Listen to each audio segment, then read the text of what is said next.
Welcome to the Badlands. But what is that you say? What are the Badlands exactly?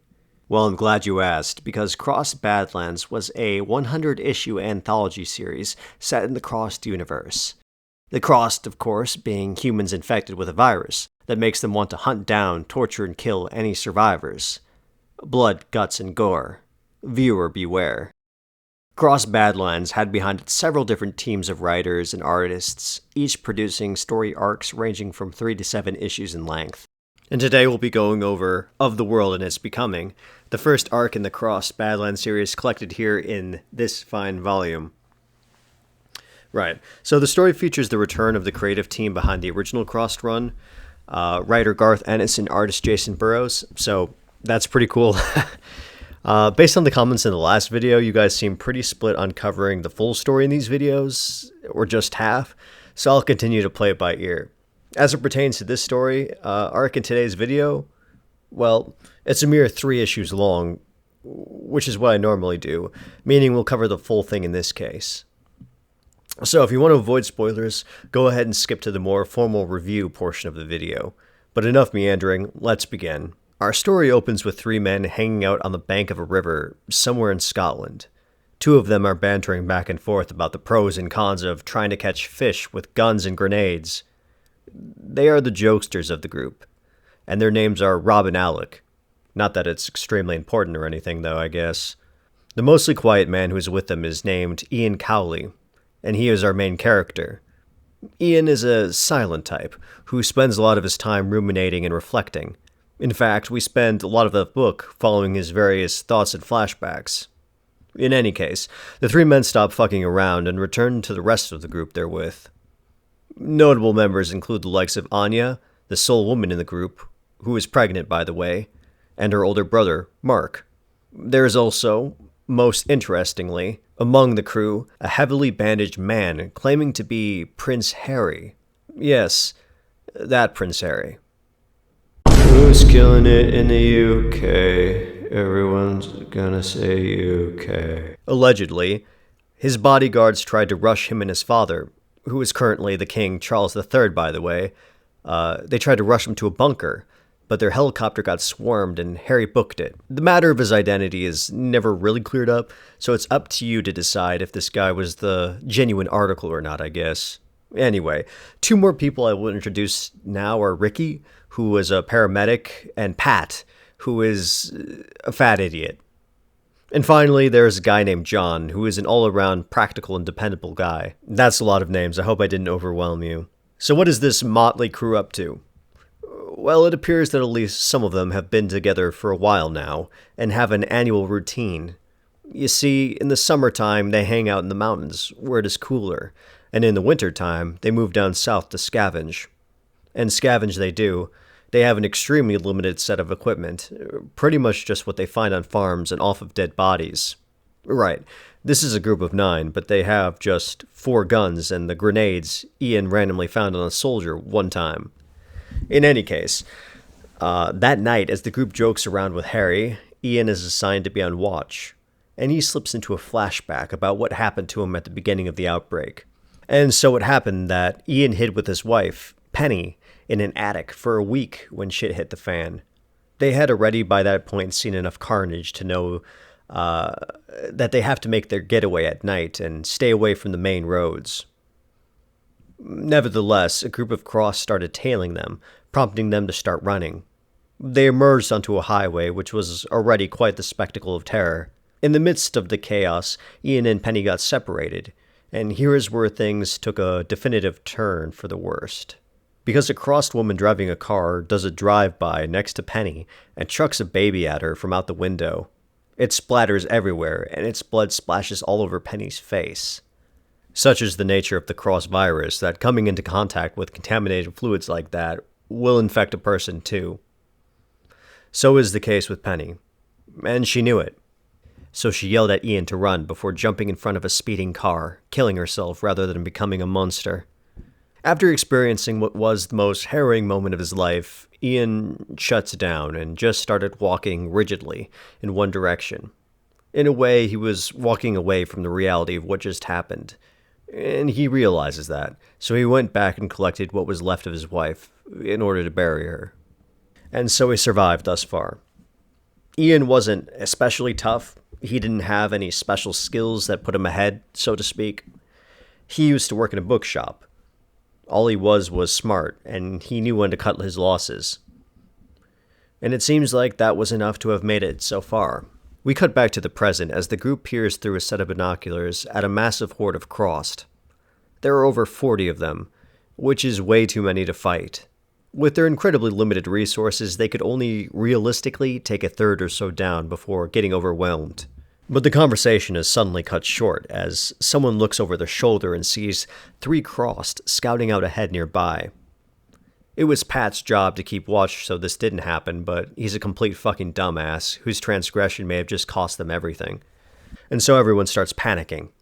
They hide and the Cross family doesn't see them, but the problem is that the 3 are heading directly where they're hiding, and if our survivors shoot them, they'll draw the attention of the entire Cross caravan. Luckily, under this immense pressure, someone concocts a plan to throw rocks at the Crossed when their backs are turned, confusing them into attacking one another. And it works. The woman Crossed think the other 2 were responsible for the rock throwing, and so she splits their skulls open with an axe. Next, someone emerges from the hiding spot to taunt her, and she is tricked into falling into a river. The survivors then toss a tree trunk on top of her, pinning her down. As she struggles, much to the dismay of everyone, Ian jumps on top and stomps his boot into her head to hold her underwater. That recklessness pays off, and the threat is neutralized.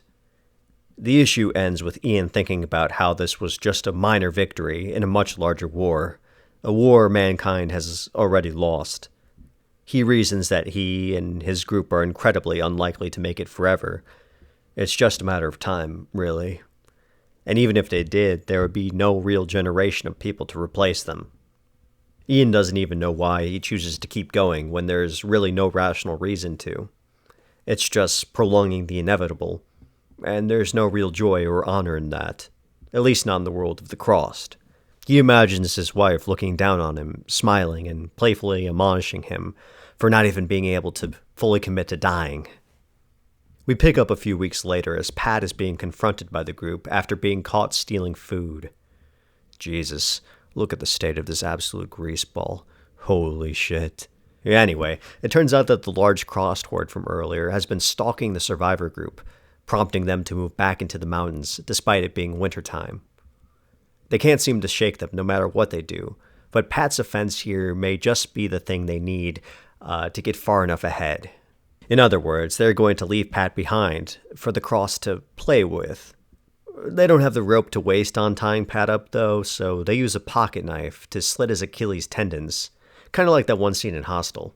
Anyway, Pat screams out in pain and tries to crawl after them in rage, but it's obviously not going to work out for him. Ian and John get to talking shop. Last time they looked, a good 36 or so Cross were tracking them. The hope is that they're improperly dressed and will die off due to the frigid weather, but the problem is that it's just not happening fast enough and the Crossed are gaining on them. Suddenly, Anya, with a look of disdain, interjects and accuses Ian of having done what he just did to Pat, to others, before. Ian thinks to himself, "No, I hadn't done that before. It's true that he's up and left people before, but never like that." We flash back to Ian and his first group a few days after his wife's demise. It's an assorted group composed of an elderly couple, a mom with 2 kids, a young woman, a nervous-looking office guy, a normie couple, you know. They all sit on the sidelines and helplessly watch the drama unfolding in the center of the room, where there are 3 men trying to mog and out-alpha each other. They all want to be the leader, and they think they know what is the obvious best play here. Some want to organize an armed resistance and fight back against the Crossed, which we know is obviously futile. Some think they should head south, some north, and they argue back and forth on those grounds. One says that they need to sit tight and wait for the military or government to save them. Whatever the case, the 3 big dogs over here keep squabbling on and get heated with each other. Ian slumps off into the kitchen, and he's followed by the mom, who introduces herself as Shauna. Shauna is worried that the group is way too dysfunctional, and Ian agrees. He says that he's heading out and that she is welcome to join him, along with her boys. Shauna expresses great hesitation, though, and asks what about the elderly couple. Ian says that he knows she's scared and that safety in numbers seems like the safe thing to do here, but that's probably going to be a major detriment in this case. As for the elders, they would massively slow them down. Shauna says that she needs to think for a second, and Ian tells her to be quick. He rummages around in the cupboards for food and whatnot before looking back into the main room. One last time, Shauna looks down and doesn't join him, and so Ian left with no one else even noticing. We jump back to the present. It's been a couple of days and Ian is kind of pissed off. The Pat thing was the chance to outpace the Crossed for good. However, the survivors are not actually going full speed ahead like they need to. They are trying to instead accommodate Anya, who is getting ready to give birth, and so they are making frequent stops for rest. But this is not a game. Their lives are on the line, and Ian is about ready to make like a banana and split. The group comes across a circle of skeletons, and then, nearby, a crashed airliner. It's likely that there was an infected passenger on board who spread the virus and took over the plane, leading to its downfall. Whatever the case, the survivors decide to make camp in the plane as Anya is close. Ian can't hold his tongue any longer and decides to just rip the band-aid off. He calls everyone's attention and says that he thinks they need to leave Anya and her brother Mark behind. It's a simple calculus, really. The Crossed are on their tail, only some 20 miles behind, and they are moving faster than the survivors are. Ergo, the Crossed will catch up, and their raw number advantage will precipitate the deaths of them all. The message doesn't exactly go over well, and there's outrage at the idea of abandoning a pregnant lady, but Ian continues on. He points out that they never made some special or explicit promise to protect Anya. They just found her one day, and they had no idea she was pregnant until it became extremely obvious. The fact of the matter is that they have shit-all idea of when she's going to give birth, how long it'll take, and how much time she'll need to recover after. Prince Airy, for his part, agrees, but Mark and Ricky the medic are livid. They call Ian inhuman, and refuse to go along with what he's saying. Ian reality checks them hard, though. He essentially calls them delusional, because they think they're in a movie or something. They think they're heroes, and that the good guys always come out on top because that idea is blasted into our heads since childhood, and because it is psychologically satisfying. But this is the real world, and the birth of a baby isn't going to solve their problems. It's not going to save the day. In fact, it kind of means nothing in the grander scheme of things, and it will undoubtedly make their plight even harder. Ian steps forward and curtly requests to vote on it. He makes it clear that if the vote doesn't go his way, he'll respect the results and stay and help. Mark still doesn't give in until Anya says they may as well see where they stand. And so they vote, with Prince Harry and John siding with Ian to leave, but all the rest voting to stay, therefore defeating them. That night, Anya went into labor, and the next day the group waits outside as Ricky and Mark help with the delivery. The process is taking a long time, though. Too long. And John goes in to check on things. They all wait a little longer for John to re-emerge, and when he does, he bluntly informs them that both the baby and the mother died, meaning it really was all for nothing. And so the survivors get on moving as fast as they can. It was too late, though, as we find out that sometime soon after, the Cross did indeed catch up to them. They got Prince Harry first, as you can see, quite mercilessly, as the Cross do. Who's killing it in the UK? The survivors look back at the final dance of the Crossed Prince Harry there, and search for his weapon that he dropped that he was using before. They reason it must be behind him, obfuscated by some snow. They need it, though, badly. Without Harry's gun, they only have 3, and they have extremely limited ammo, and 6 people. They think they count about 24 Crossed, the rest seemingly having been weathered down and succumbing to the elements. The question standing is, though, is if the survivors can wait for the rest of the infected to die out in the cold. The Crossed have nothing holding them back and no survival instinct, so despite their condition, they are fully capable of going all out and chasing the survivors. So, will the Crossed have enough energy to catch up to our heroes, or will they freeze first? And if some of them freeze, do our survivors have enough ammo to finish them off? The answers are uncertain, but either way, they know that this is the likely last stand. So they devise a plan. The survivors will split off into 2 teams of 3, and then try to divide the Crossed into chasing both teams who are going in opposite directions. The idea, then, is that both groups will circle back in an arc to where, hopefully, Prince Harry's gun is. It's definitely a long shot, but it's also kind of the only shot they have left. And so, Ian, Ricky, and Mark are grouped together, with Ian and Ricky carrying 2 of the guns. Ian is pretty uncomfortable about this pairing, though, as he figured Mark and Ricky are probably still resentful over the whole Anya situation. Whatever the case, John and the jokesters from the beginning, Rob and Alec, well, they form the second team. John takes along the last gun and Ian's 2 grenades. What he doesn't know is that Ian has a secret 3rd grenade, which he keeps for himself. And so they're off, with each group scampering along as the Crossed close in on them. The plan ends up working in the fact that the Crossed horde splits up to chase after both groups, but there is a major problem because they left way too late, meaning the Crossed are way too close and on their asses. So they have to stop and at least kill the quickest Crossed. So Ian and Ricky start firing, but Ian has lost his cool and he is stuttering and panicking and missing the kill shots and freezing up.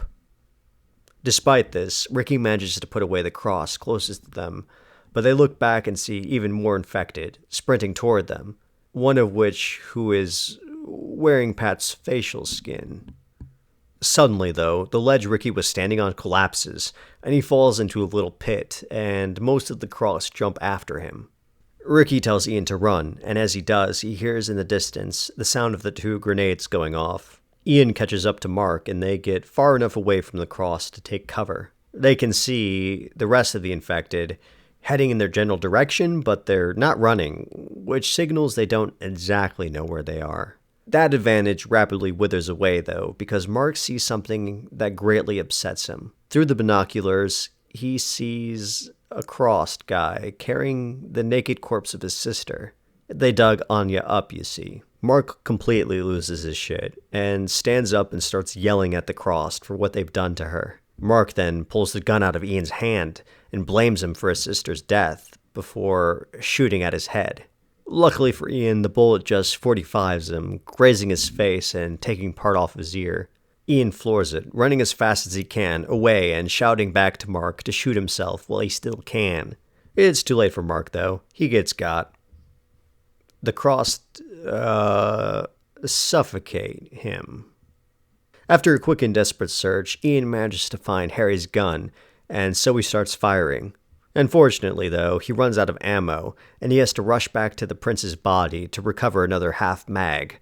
But the Crossed are way too close now, and he really didn't have any time to lose. As Ian shoots the last Crossed he sees, as it goes down, it inadvertently shoots Harry's body, causing the blood to spurt up into Ian's face. The blood gets into his mouth and eyes, and he can quickly feel what's happening to him. He is infected, and this is the end. Ian pulls the final grenade out of his pocket and gets ready to pull the pin, but something inside him won't allow him to, and it's not the Crossed virus. And so Ian seemingly allows himself, he makes the choice to keep living on as infected. And so the story ends with Ian on his knees, covering his face. And on his shoulder is the hand of John, who is now Crossed. And behind them both are even more ghouls. And there you have it, of the world and its becoming. What did you think of this story? Was that the real Prince Harry? Make sure to leave your thoughts in the comment section down below. And don't forget to subscribe when you're at it. You're going to love this story 2 weeks from now. Anyway, let's do some analysis here. Right, so in my view, writer Garth Ennis' story here was in many ways a return to some of the tones and themes of the original. And what do I mean by that? Well, as the cross volumes went on, they sort of moved away from the more grounded and introspective apocalypse stories to more over-the-top spectacles. And that's neither good or bad, it's just a matter of preferences. And I definitely think there is room for both. But as I was saying, Ennis manages to once again establish an atmosphere heavy in bleakness and deep in stress and despair. There really is no hope or salvation here. And I know that tends to rub readers the wrong way, because no one wins, everyone loses, and nothing mattered. But that's kind of the point. Ennis created Cross to challenge the thoughts of those who think that if they were to somehow wind up in an apocalypse scenario, that they would for some reason know what to do. They think they would save the day and be noble and all that, but real life doesn't work that way, okay? Almost all of us would die horribly, or alternatively, if shit got real, we would just follow the loudest voice in the room, even if they kind of sucked. No, it would not be fun to live in the wake of a societal collapse, guys. At least not like this. We saw how in the story, we saw how continually going on to live was really just waiting to die.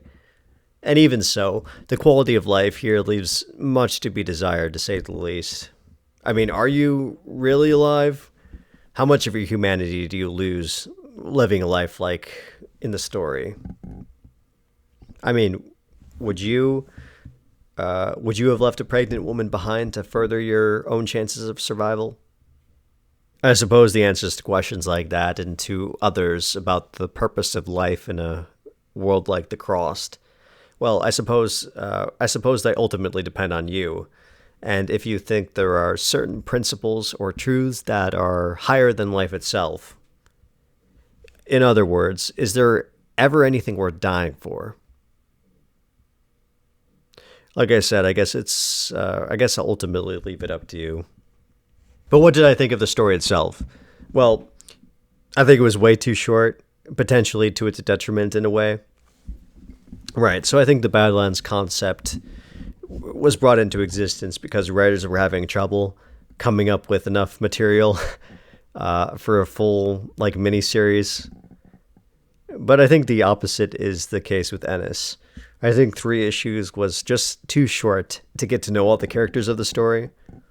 That, or there were just too many of them. Anyway, for that reason, I kind of see of the world in becoming and the world of its becoming here as a kind of boilerplate slice of life cross story. It doesn't really push the needle in any way, and that's okay, but it just kind of makes it average. Perhaps the average cross story. I did find Ian's belabored decision at the end to not blow himself up to be quite intriguing, though, I guess. But that about does it, guys. I don't have anything profound to say. I pretty much just be chilling, yo. But like I said, make sure to leave your thoughts and recommendations down below. Outside of that, all I can really say is thank you for watching. I hope you have a good one.